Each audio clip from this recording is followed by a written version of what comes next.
our last film this week is Weapons. Now, I've been really looking forward to this for a long time. So this is written and directed by Zach Cregger, who burst onto the scene with 2022, Barbarian, which proved to everyone that he can do horror. The story here takes place in the small town of Maybrook in America, where at 2:17 a.m. precisely, 17 third-grade children mysteriously wake up and run out of their homes and vanish into the night. And one student is left behind, Alex Lilly, played by Kerry Christopher. And this event throws the community into utter chaos, fear, and suspicion. And the story unfolds in this broken-up anthology-style structure, similar to Magnolia as well, with each chapter shifting focus and perspective with different characters. So at the start of each part, we get their name flashed up on screen. This is this person's chapter. This is someone else's chapter. So different angles and perspectives all around this one event. And so we have the teacher Justine, played by Julia Garner, who was just in Fantastic Four. She was the Silver Surfer in that. Her class is where this incident happened, and she's the primary suspect. We have a grief-stricken dad, Archer, played by Josh Brolin. We have a very conflicted and loose cannon cop, Paul, played by Alden Ehrenreich. We have the principal of the school, Marcus, Benedict Wong, and a local drug addict, James, played by Austin Abrams. And as the story unfolds, we then discover what's truly going on with the story, which is all I'll say. There were times during Weapons where I was thinking that is this just as good as Bring Her Back, which I loved recently?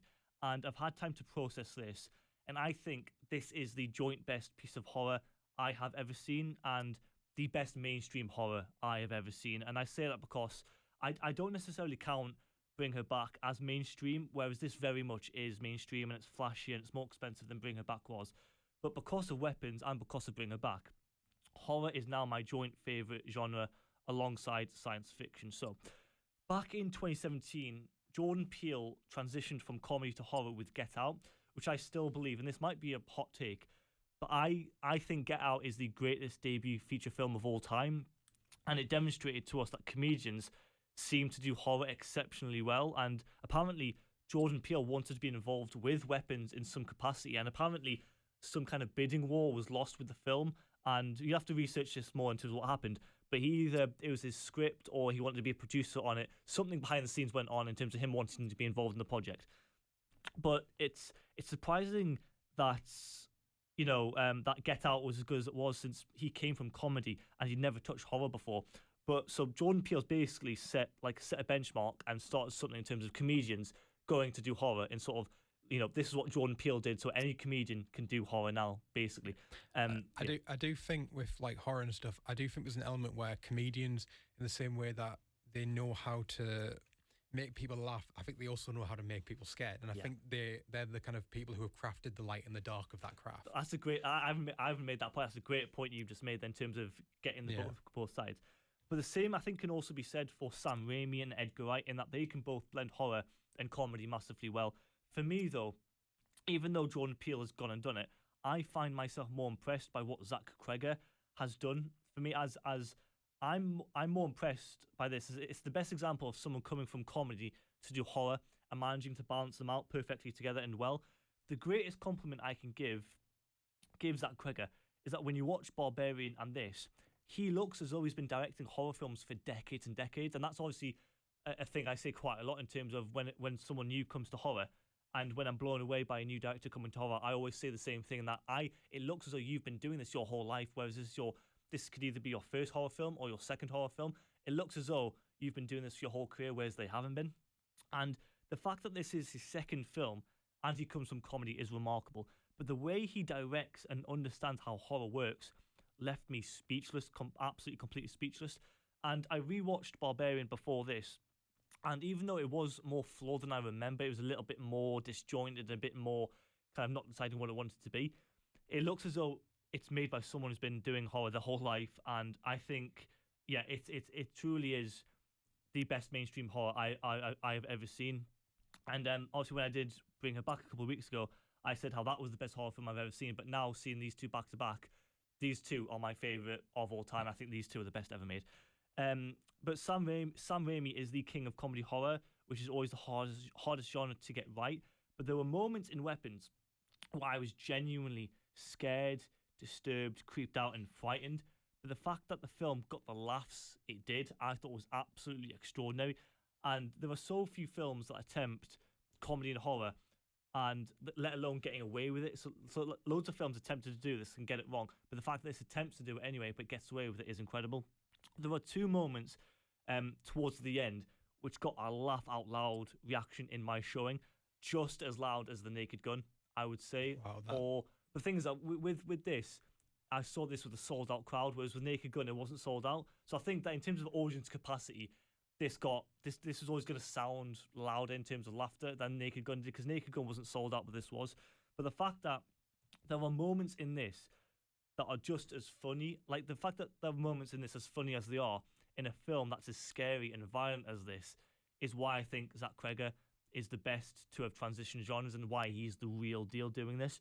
And this does seem to be a staple of his, as Barbarian did just this. There's a moment of real shock and gore halfway through Barbarian, but then it changes to something completely different and more upbeat and kind of more comedic. And that's what this guy does. He gives you the shock, the horror, the scares, but then he is also able to give you the light-hearted side of it and the comedy and the humor. And the fact that he can blend genres as well together is incredible. I've never felt, I don't think I've ever been, actually no, I've never been this frightened or disturbed watching a film in a cinema in my entire life, which is also why I think this has to be the scariest film I've ever seen.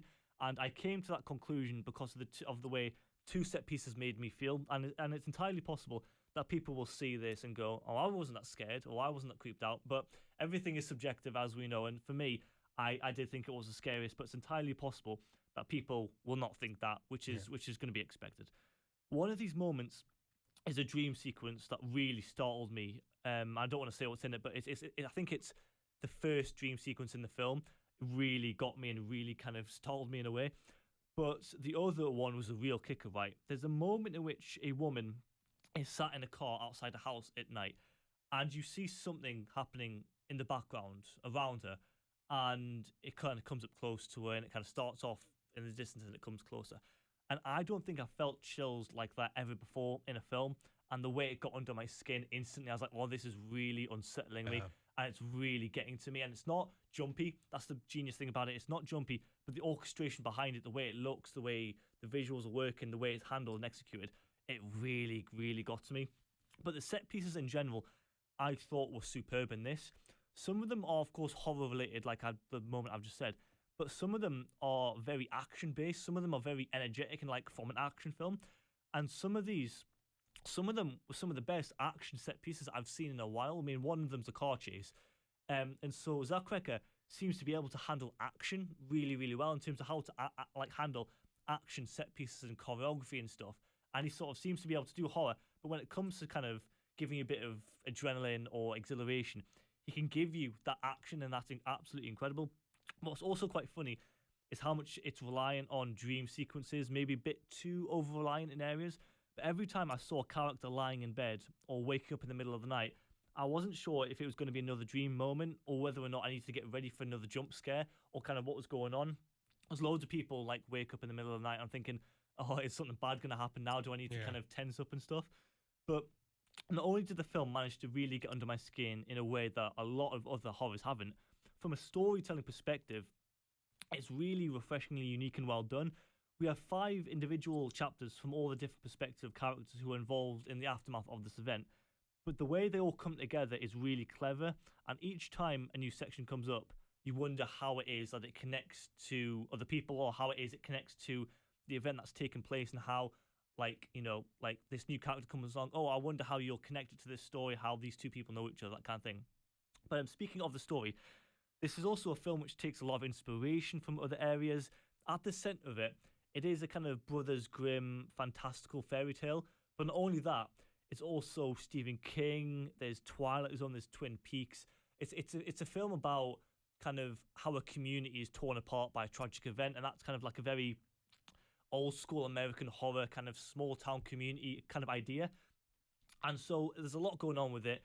But the fact that it all works so well within each other, there's a lot of different inspirations. But the fact that it remembers to be something by itself is incredible. And even though it did remind me of quite a lot of other things, and I mean, there's one character who does look like Pennywise the clown, and as soon as you see them come onto the frame on the screen, you go, you're not going to be a good person, or you're going to be someone who's a bit. Well, I think clowns in horror films tend to have that But, reputation. but I think that kind of the Stephen King Pennywise reference was definitely very deliberate in that moment. Yeah. But when I say it's the scariest film I've ever seen, I don't mean that from a jump scare perspective, even though the audience, I saw this with a sold out crowd. I do think seeing a horror film with a sold out crowd is the best way of doing it, and it's the best possible experience. But there were at least, 3 occasions which I didn't jump, but people around me, I saw people to the front of me and down, sort of like to the side, who were sort of leaping out of their skin and really jumping back in their seats. And there's some jumps I saw coming, but a lot of people didn't see these jumps coming. Yeah. And I was watching them watch the film, and they really did leap back and really did recline and stuff, which I loved seeing. That's the reaction that you want from a horror film. But I mean that it's the scariest film purely because I've never felt chills like this with a film before. The fact that I was frightened without the use of jumps is really good, and it's so much to the film's credit. It does have an 18 certificate like Bring Her Back. When Bring Her Back got into the violence and the gore, it really went for it, and there were like loads of moments where I did have to look away because there was a moment involving like someone's mouth and a knife, which I couldn't do. But with this, it didn't go into the areas of violence that I can't handle, but it does go into areas which it's like, oh, that's really wince-inducing, and it's really kind of have to look away. But it has an 18 certificate for strong bloody violence and gore, and boy, do you get that and then some. And I was properly wincing at some of it, and others in my showing were gasping a little bit and that kind of thing. But I saw this with a sold out audience with a sold out crowd, which is my favorite way of watching a horror film. And it was really kind of hyping up the anticipation because I got there really early. But as the trailers were coming to an end, more and more people were coming in. I was thinking this place is really filling up. This is going to be a great experience because, watching a horror film with a good big crowd is the best way to do it. And I'm glad that was the case because had this been an empty showing or had this been half the amount of people, I'm not sure if I would have enjoyed I think I would have enjoyed the film just as much. But the fact that it was as busy as it was and the fact that it was as full as it was made me feel more comfort and made me feel more comfortable. And obviously I bang on time and time again about audience disruption and cinema etiquette. It was a really well-behaved crowd, and they were completely silent. Well, most of them were completely silent. There was a couple of whispers here and there, but nothing too bad. But the fact that it was a big audience and they were as quiet as they were demonstrated that the film was working for them. And the fact that they were engaged with the film and that they were going with the film and they were concentrating on it, I love to see, because I was like, I'm really looking forward to this film. Please don't disturb this experience for me. Please don't disrupt it. But the fact that everyone was as quiet as a mouse throughout this showed that the film was working for them as well, and it showed that everyone was engaged from beginning to end. And I think this is a 5-star film across the board, and I think this does put, in the same way Bring Her Back did, this does put most of modern horror to shame. And I think this is a masterpiece that Bring Her Back was as well. And Zach Cregger is the real deal in horror. So next time you see his name on a poster, do check it out. And I think that he is the real deal, and we should keep out for him. And I think Barbarian was a real mainstream shock and proved what he could do. But check this out if you're a big horror fan, and yeah, you'll love it, I think.